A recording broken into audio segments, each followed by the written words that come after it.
पठानकोट के बारे में।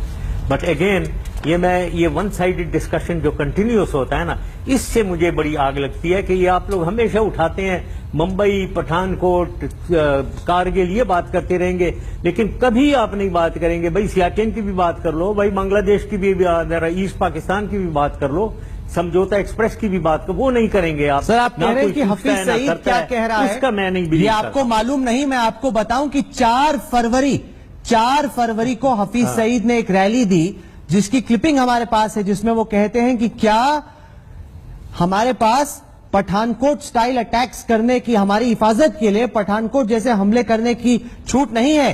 अभी तो आपने एक ही पठानकोट पे हमला देखा है, ऐसे और होंगे। ये हफीज सईद ने पब्लिक रैली में बोला है, उसकी क्लिपिंग हम लोगों के पास है। और आपको ये भी सुना होगा आपने, आपके डिफेंस मिनिस्टर पाकिस्तान के बारे में क्या कह रहे हैं, आपके प्राइम मिनिस्टर पाकिस्तान के बारे में क्या थ्रेट्स दे रहे हैं। तो ये तो एक इंडिविजुअल हाफिज सईद थ्रेट दे रहा है ना, तो आपके तो प्राइम मिनिस्टर और डिफेंस मिनिस्टर पाकिस्तान को थ्रेटन कर रहे हैं कि आपने देखा नहीं है हम आपके साथ क्या करेंगे, हम आपके साथ 1 साल में वो करेंगे जो आपने कभी नहीं देखा है। ये तो आपके मिनिस्टर्स कह रहे हैं, आपके प्राइम मिनिस्टर कह रहे हैं। प्रधानमंत्री ने क्या कह दिया, जहां तक हमें मालूम है हमारे वजीर आजम तो जब अफगानिस्तान से लौट रहे थे वो लाहौर में रुके, प्रधानमंत्री नवाज शरीफ की फैमिली में एक शादी थी, उसको उन्होंने अटेंड किया, उनके माता पिता से मिले, परिवार वालों से मिले, और दोस्ती की बहुत बड़ी पेशकश भारत की तरफ से पाकिस्तान को हुई, जिसका जवाब पाकिस्तान ने दिया पठानकोट के हमले के साथ। देखें, ये इस किस्म की हिपोक्रेसी जो है ना, ये बंद करें। ये अपने प्राइम मिनिस्टर को भी कहें, ये हिपोक्रेसी बंद करें। अगर दिल से और दिमाग से आप करना चाहते हैं ना दोस्ती पाकिस्तान से, फिर आगे बढ़े। ये गले मिलने, वहां आकर गले मिलने से कुछ नहीं होगा।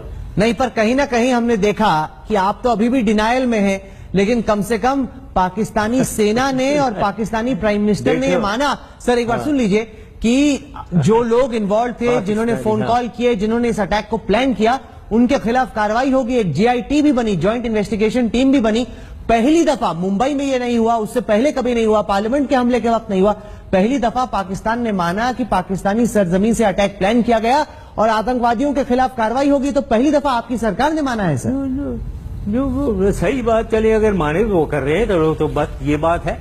लेकिन अगर मैं सरकार होता तो मैं आपसे ये वो समझौता का भी डिमांड करता आपसे, और मैं सियाचिन के ऊपर भी डिमांड करता, और आपसे एक्सप्लेनेशन, मैं ईस्ट पाकिस्तान की भी आपसे मैं एक्सप्लेनेशन लेता। क्या आपको लगता है कि इस वक्त पर हिंदुस्तान और पाकिस्तान आगे बढ़ सकते हैं? क्योंकि पाकिस्तान ने पठानकोट के बाद जो वादा किया कि आतंकवादियों के खिलाफ कार्रवाई होगी, जैश ए मोहम्मद के चीफ मौलाना मसूद अजहर के खिलाफ कार्रवाई होगी, हमने जमीन पर कुछ देखा नहीं है। यहां तक कि अब तक तो FIR भी दर्ज नहीं हुई है उन लोगों के खिलाफ। देखें, बात यह है कि आप इश्यूज ये ले लेते हैं जबकि उसकी कॉजेज की तरफ नहीं जाना चाहते हैं। मैं कहता हूं कि हम बिल्कुल आगे बढ़ना चाहिए, पाकिस्तान और हिंदुस्तान में बिल्कुल दोस्ती होनी चाहिए, हम भाईचारा होना चाहिए, एक दूसरे के फेवर में ट्रेड और इकोनॉमिक रिलेशंस होनी चाहिए, बिल्कुल होनी चाहिए।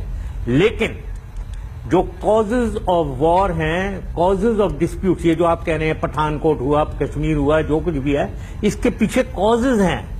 कॉज कश्मीर डिस्प्यूट है, इसको आप डिनाई करते रहेंगे क्योंकि आप हमें दबाना चाहते हैं। हम दबेंगे नहीं, पाकिस्तान दबना नहीं चाहता है, मैं तो कभी नहीं दबूंगा। तो कोई और लीडर दबना चाहता है तो दब जाए, लेकिन आपको समझना चाहिए हर इशू के पीछे कॉज होती है, उस कॉज के पीछे जाएं आप। सर आप कॉज की बात कर रहे हैं, मैं आप ही का एक पुराना